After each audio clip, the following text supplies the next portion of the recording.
Hello everyone, myself Kritika. Welcome back to Kritika classes. So today we talk about CUET PG Entrance Exam 2023. So जैसा कि आपको पता है कि अपनी CUET PG MSc zoology official syllabus के according यहाँ पे unit wise MCQ question discuss कर रहे थे। आज के इस वीडियो में हम यूनिट 12 बायोस्टैटिक डिस्कस करेंगे।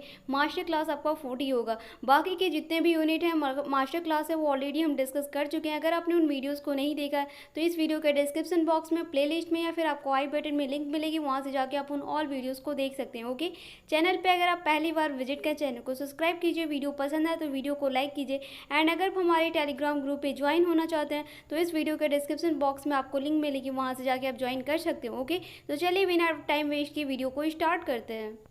सो यूनिट 12 डिस्कस करेंगे बायोस्टैटिक से रिलेटेड कुछ इंपॉर्टेंट क्वेश्चन है। इस क्वेश्चन को हम डिस्कस करने वाले हैं। Okay, so question number first की बात कर लेते हैं। फर्स्ट में दे रहा है the stage of malignant disease cancer is recorded using the symbols 0 first second third and fourth. We say that the scale used is. यहाँ पे ये ऑप्शन दे रहा है। फर्स्ट में दे रहा है अल्फा न्यूमेरिक, बी में दे रहा है न्यूमेरिकल, सी में दे रहा है ऑर्डिनल एंड डी में दे रहा है नॉमिनल। क्वेश्चंस में क्या दे रहा है आप ये देख लीजिए। क्वेश्चंस में दे रहा है कि जो मैलिग्नेंट डिजीज होता है बेसिकली कैंसर, उसमें जो ये रिकॉर्डेड स्टेज होता है उसमें यूजिंग सिंबल कौन सा यूजिंग सिंबल यूज होता है। बेसिकली ये आपका 0 से 4 सिंबल दे रहा है, तो कौन सा स्केल बेसिकली यूज होगा। तो जो स्केल यूज होता है वो यहाँ पे आपका ऑर्डिनल यूज होता है। ठीक है, सो क्वेश्चन नंबर फर्स्ट का सी ऑप्शन राइट है। ओके, नंबर सेकेंड है if the average of series a value is the 10 and there the variation is the 4 then the coefficient of a variation is equal to the ratio standard deviation average is. यहाँ पे ये option दे रहा है। First में दे रहा है 40%, बी में दे रहा है 20%, सी में दे रहा है 80% एंड डी में दे रहा है 10%।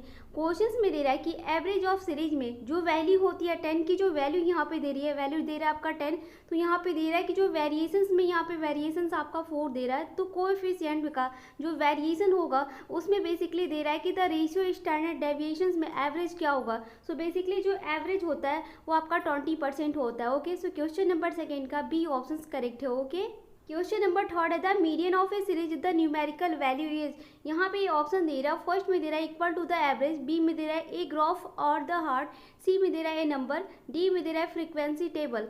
क्वेश्चंस में दे रहा है कि मीडियन की जो सीरीज होती है उसका न्यूमेरिकल वैल्यू क्या होता है। तो जो बेसिकली न्यूमेरिकल वैल्यू होता है ए नंबर होता है। ठीक है, सो क्वेश्चन नंबर थर्ड का सी ऑप्शन करेक्ट है। ओके, क्वेश्चन नंबर 4 है if a series of values consist of the 21 numbers then for the finding the median we order the series of the ascending and we or the use. ये option दे रहा है। A में दे रहा है the 11th value in the ordered series, B में यहाँ पे दे रहा है the mean between the 10th and 11th value, C में दे रहा है the mean between the 11th से 12th वैल्यू एंड डी में दे रहा है the 10 value the order series. Questions में क्या दे रहा है कि जो यहाँ पे वैल्यू ऑफ सीरीज होती है जिसमें कंसिस्ट नंबर आपका कितना होता है 21 नंबर होता है इसका कंसिस्टिंग नंबर, उसमें दे रहा है कि जो फाइंडिंग करेगा मीन मीडियन में एंड ऑर्डर की सीरीज में असेंडिंग क्या यूज करेगा। सो बेसिकली जो असेंडिंग में यूज करेगा 11th वैल्यू होगा जो कि ऑर्डर सीरीज में होगा। ओके, सो क्वेश्चन नंबर 4 का फर्स्ट ऑप्शन राइट है। ओके, क्वेश्चन नंबर 5 है if after performing a student test for the completion of means we obtain P equal to 0.256 then.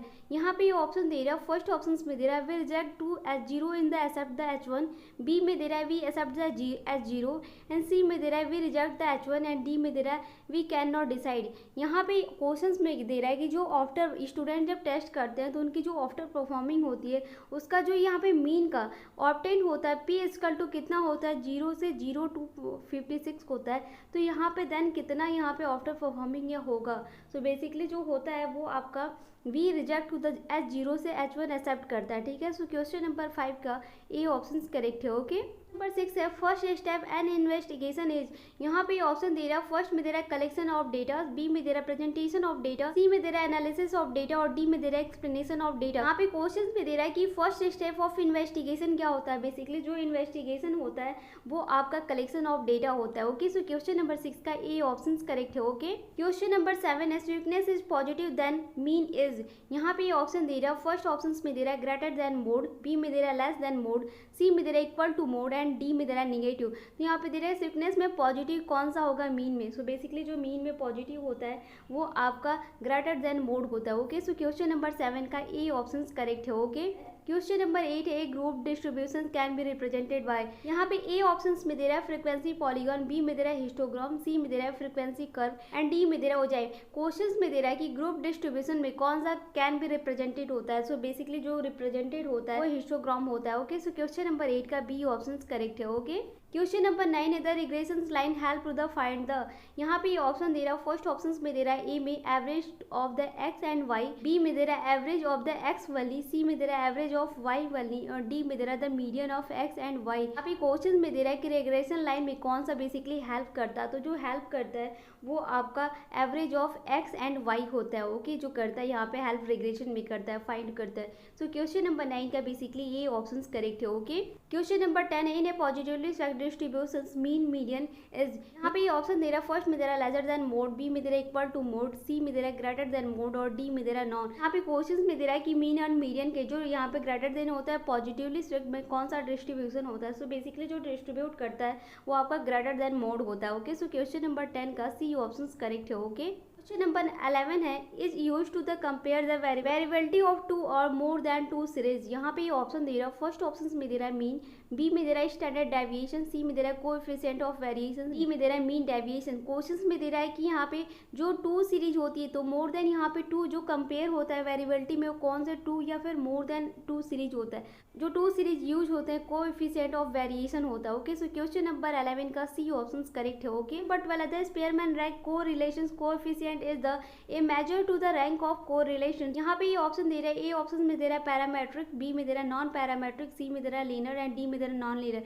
यहाँ question में दे रहा है कि जो कोरिलेशन एंड कोएफिशिएंट में जो स्पेयरमैन रैंक में मेजर करता है उसका रैंक का कोरिलेशन क्या होगा। सो बेसिकली जो रैंक का कोरिलेशन होता है वो नॉन पैरामेट्रिक होता है। ओके, सो क्वेश्चन नंबर 12 का बी ऑप्शन राइट है। ओके, क्वेश्चन नंबर 30 है when the sample size N is the less than 30 is the called. यहाँ पे ऑप्शन दे रहा है ए ऑप्शन में दे रहा है स्मॉल सैंपल टेस्ट, बी में दे रहा है लार्ज सैंपल टेस्ट, सी में दे रहा है एनोवा। एनोवा जो होता है आपका एनालिसिस ऑफ वेरिएशंस होता है, ठीक है, और डी में दे रहा है नॉन ऑफ दिस। तो क्वेश्चंस में दे रहा है कि सैंपल साइज में एन लेस देन में 30 इज क्या कॉल्ड होगा। सो बेसिकली जो कॉल्ड होता है वो आपका स्मॉल सैंपल टेस्ट होता है। ओके, सो क्वेश्चन नंबर 30 का ए ऑप्शन करेक्ट है। Okay, question number 40 the hypothesis true about the test result is known as.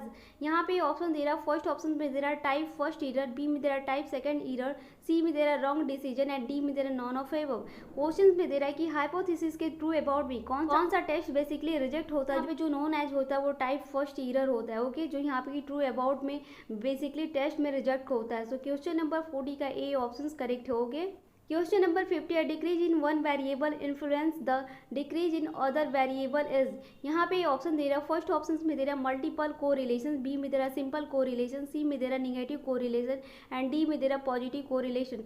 Question में दे रहा है कि डिक्रीज इन वन वेरिएबल में कौन सा इन्फ्लुएंस में डिक्रीज अदर वेरिएबल होता है, डिक्रीज साइज में होता है। सो बेसिकली जो डिक्रीज में होता है वो पॉजिटिव कोरिलेशन होता है। ओके, सो क्वेश्चन नंबर 50 का डी ऑप्शन करेक्ट है। ओके, सो आई होप कि हमने जो CUET PG MSc zoology official syllabus के अकॉर्डिंग ये यूनिट 12 बायोस्टैटिक डिस्कस किया, आपको पसंद आएगा। कोई भी डाउट होता है तो आप मुझसे कमेंट सेक्शन में कमेंट करके पूछ सकते हैं, मैं उसका रिप्लाई कर दूंगी। वीडियो आपको कैसा लगता है ये भी आप मुझसे कमेंट सेक्शन में जरूर बताइएगा। अगर आप चैनल पे पहली बार विजिट कर चैनल को सब्सक्राइब कीजिए, वीडियो पसंद आए तो वीडियो को लाइक कीजिए एंड अगर आप हमारे टेलीग्राम ग्रुप पे ज्वाइन होना चाहते हैं तो इस वीडियो के डिस्क्रिप्शन बॉक्स में आपको लिंक मिलेगी, वहाँ से जाके आप ज्वाइन कर सकते हैं, जहाँ की मोस्ट इंपॉर्टेंट की वजह से स्टार्ट है। ओके, सो मिलते हैं जल्दी नेक्स्ट वीडियो में, तब तक के लिए thank you, thanks for the watching.